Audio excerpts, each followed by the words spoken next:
if you guys see, look, another streak of more salmonella trees. So probably had another sugar beet here, which they did right out here in these fields. They call this area Sprecklesville. And the reason why this area got its name, this district, is from a plantation owner named Claus Spreckles. And what he did was he owned all this land.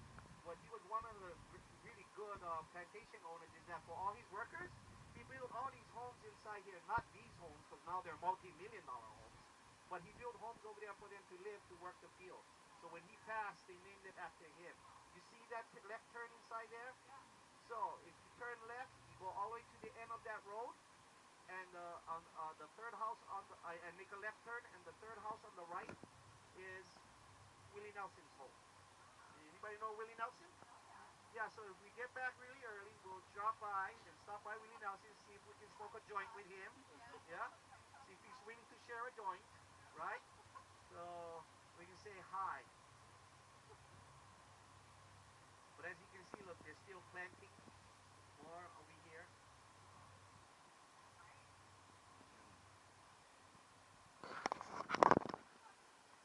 That's pretty cool. Okay, we're entering the Paia plantation. This town is awesome. If you see the buildings, these college graduates was kind of like rebelling. They had something going on with the government in the 60s. Yeah, so a lot of them came over here to Maui. Yeah, and they found this town, and they actually, to this day, they still own their businesses over here. So they call this like the hippie town, right? Yeah, so this is the hippie town. But these hippies that that these college students that graduated, yeah, so they built their homes here and their businesses, and it still exists to this day. Can anybody tell me what's that in front of us up here? I used to go there every Saturday to have a few drinks, shoot some pool, watch Willie Boy play music. Willie would come in every so often. Yeah, he would shoot pool, smoke his joints all right over there, right in the open. Yeah, and then he would go on stage and play a few songs with his son. So that was really cool. That was a cool hangout to do. Okay, I'm going to share some surfing and windsurfing information with you folks here on this shoreline for the next couple of miles. And the reason why is that this is sand where we just came from, which is regular roads, regular highways, meaning like to get you from point A to point B, right? If you're going to work, right? Or shopping from point A to point B. This road over here, we don't consider that. And I wish that a lot of the locals would get educated about this history that was designated for this road, is because this is not just a regular road. This was once King's Trail, the King Alaloa, just like the one that I shared with you folks. This was exactly like that. Okay? And now this road right here, since it's been designated as a historical road, but this one right here, you won't even be able to see them really likely because there's so much greenery. You see them right there? Yeah, this one you can't see much. Yeah. Yeah. That is it. That's your Hana trip. That was it. I hope you folks enjoyed it. Okay, to give you some history about the Twin Falls, gang. Okay, if you see, you look all these no parking signs. So during the pandemic, we had our shutdown, right? During our shutdown, yeah, they closed the Hana. Wind blows out, yeah, it drops a root. When the root hits the ground and it plants itself, it creates a new stump, so it creates a new tree. And then you have another tree, the branches go out, it drops another vine like this, and so forth. And then that's how wide it got to where they made it, where basically they was able to maneuver that growth of that tree by, when the vine was coming out, putting water over there so it would actually drive in. When you look at it, yeah, this bearded banyan tree, it doesn't look like when he woke up this morning he shaved, because he still has his beard. And it's really thick, right? So that's a really cool one.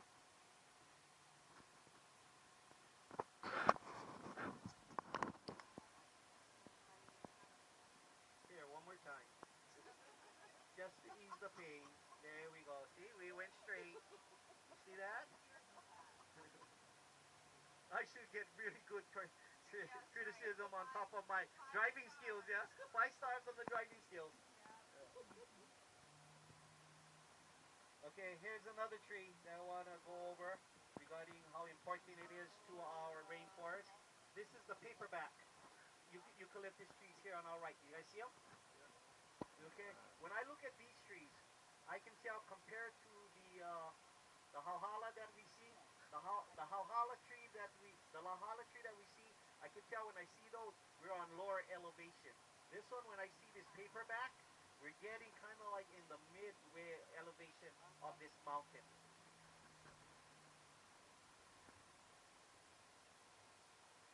It's like we're climbing up the mountain.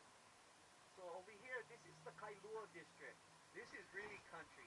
And still yet, gang, this is not that far out. So if you was living out in this area, you know, to drive in through time, it's kind of a bit out there, but like not as far as Hana, like I said. So you still got this really beautiful country life out here, you know, and you still have, where you're about half an hour from town. And so it's really nice, this area. They call this Kailua. Really nice.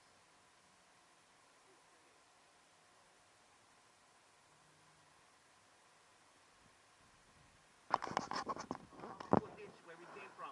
You see that? And the reason why all of this, the way it's running, all these waterfalls, gang, is that this Hamakua ditch and all these ditches and actually tunnels, is that the water is being driven to the central side of the island by gravity, because over here is much higher and it falls down. It just runs down like a long river. So this is one of the dangerous part of the road that we're going to drive today. And the reason why is that if another car is coming down, this is one lane. If another car is coming down, somebody got to reverse. You know what I'm saying? Water in its stock. So it's also very important to our rainforest. So this is another plant that's very important. I want to share right here. See this entrance right here. So that's a trail, gang. Okay? So this is a trail that can take you all the way up to the mountainside where you can see some beautiful waterfalls and so forth, right? And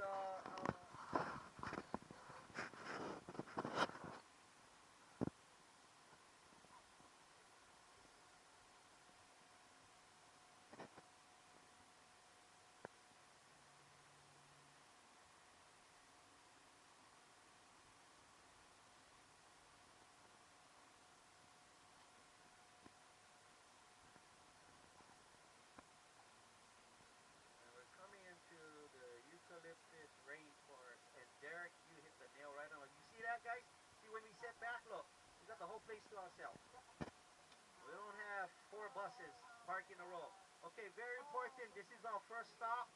So the way we'll do it, so I can malama and make sure you're all okay, because over there, they come whipping around the corner and up there. So everybody meet me in the front of the bus who wants to go across and take pictures of the eucalyptus trees. Okay, meet me in the front of the bus.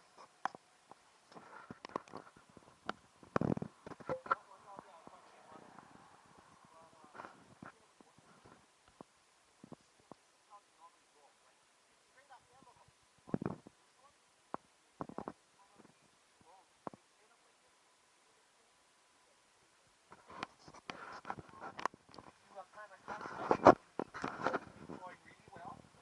Yeah, you have constipated and stuff. The most important part about it is that you can create this kukui nut oil. That's why they call it like candle nut. You know the candle nut peel, because there's all the kukui nut trees that grow up there on the West Maui Mountain. That's why they call it candle nut peel. But that's what the ancient Hawaiians used to make their torches, their lamps at night. Was the kukui nut oil. So that's our state tree. That's and it's so pretty too. When we're coming back, we're gonna have another angle. A lot of the things. That's why I said there is really no really good spot on the bus, because when you're going, you have your advantage. When you're coming back, you have the advantage on the left and right. But the nice thing about it is that you're also going to recognize and you're going to see the areas that we're passing by right now. And when we're coming back, you'll be amazed how it's going to look different from a different angle. So like we're looking right here, look at this bamboo forest. You see that? Okay, let's go to the side because we're coming up this way. I want them all to pass because they seem to be all in a rush. They want to get to Hana so they can see Hana's gas station. See, he's all happy that local. He's wishing all those other guys would pull on the side. But yeah, because when they took their horn, they say thank you. So here's another aqueduct. That's why I was slowing down to let everybody go on, so you guys can check out this aqueduct. This is the second aqueduct of the East Maui irrigation ditch. That all those ditches that connect with like going through right here. So that's a ditch, but that's tunnels that going through the mountain right now to get the water through there. You see that?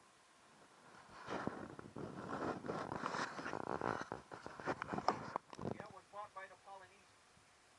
Okay, so this information that I got where I researched it, it says that the Polynesians brought the bamboos between 480 and 680.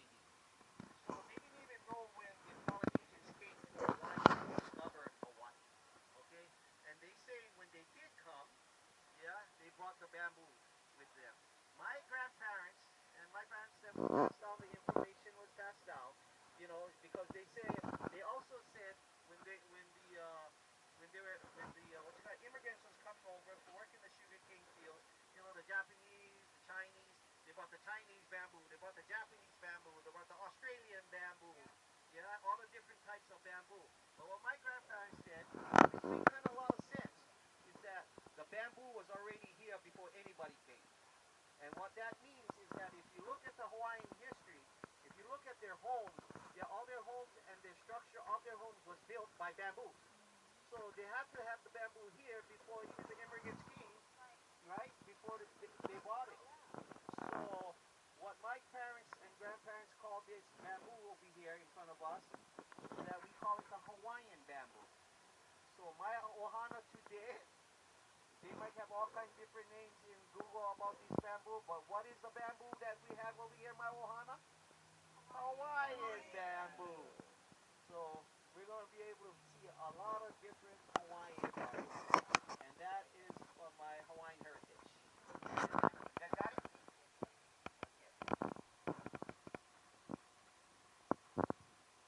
You guys got it? Okay, about a year and a half, we had a major landslide over here. The road was closed down for a couple of weeks over here till they cleaned it up, and then now they just finished the construction. So I want you folks to take a note of this wire that's all on top of this side of this mountain to hold the mountain up, right? To prevent future landslides. And I'm going to share with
bored.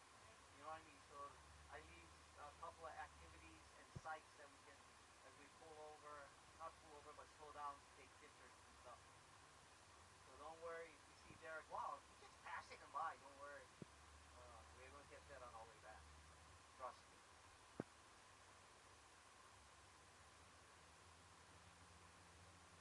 Unless you guys want to do everything as we go in, and then I can just go coming out for about 50 miles per hour and drive us our way out real fast. You know what I'm saying? No? No. Okay. Okay.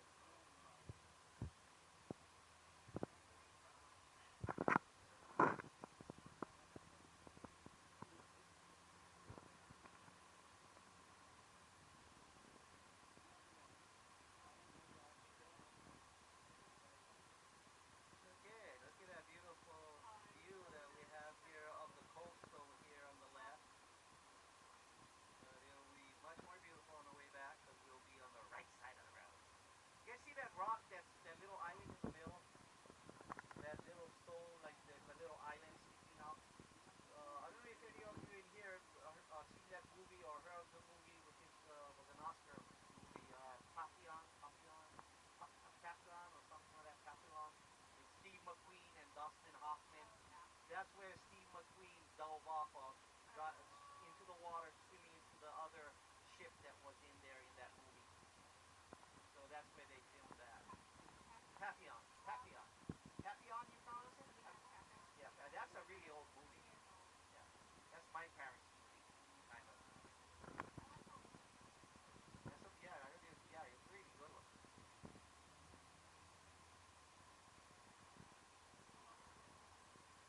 Look at all the howl. Yeah, and he's right here. He's a cutie. He's a cutie. Yeah, look at his haircut. See his haircut. His hair was so long, it was like drooped all the way on the side where he couldn't even see his eyes. But then, yeah, they cut his hair, so now we call him. His name was George, so now we call him Boy George. Hey, Boy George. How you doing, Boy George? He's so cute. Okay, gang, I want to share you something with you folks right here. That's why before we go to the Lua, I'm taking this whole trip to, because we're going to park on the other side. You guys see this peninsula right over here? You guys see how the mountain going all the way up to the point, and then that space? Yes. When you guys get out here, and I'll let you go out, you guys can take your pictures. I want you guys really to feel inside, yeah? Deep inside. What you're looking at is that this is how it looked thousands of years ago, untouched. You don't see any human hand touch. So the 42 years I've been driving here and coming in here, yeah, when I first came here, and I went 5 years in a row, every weekend after work to bring my family here and camp and fish. You see that gap right there? The only change in this whole peninsula, so you see the gap like this, right? When I seen it, yeah, 42 years ago, that two small little islands that they broke it was actually all the way to the top. So the gap was actually only this big. So you see how that thing went out. So erosion. And that's the only difference that this peninsula had in the last 42 years. Well, going on 43 now. So when I let you guys out over there, rule number one, never face your back to the ocean, okay? Especially if you're taking pictures, make sure somebody watching you so they can tell you, run! Okay? So when I was a teenager, or even a toddler, like when I was really young, like 8, 9 years old, my dad, when he was teaching us how to fish, dive, and do spearfishing around the ocean, is that when we walked over there into the ocean, we could never wear footwear.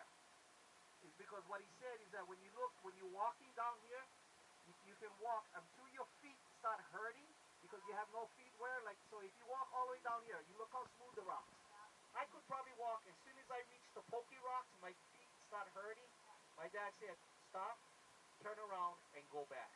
Because that means you're getting into dangerous areas.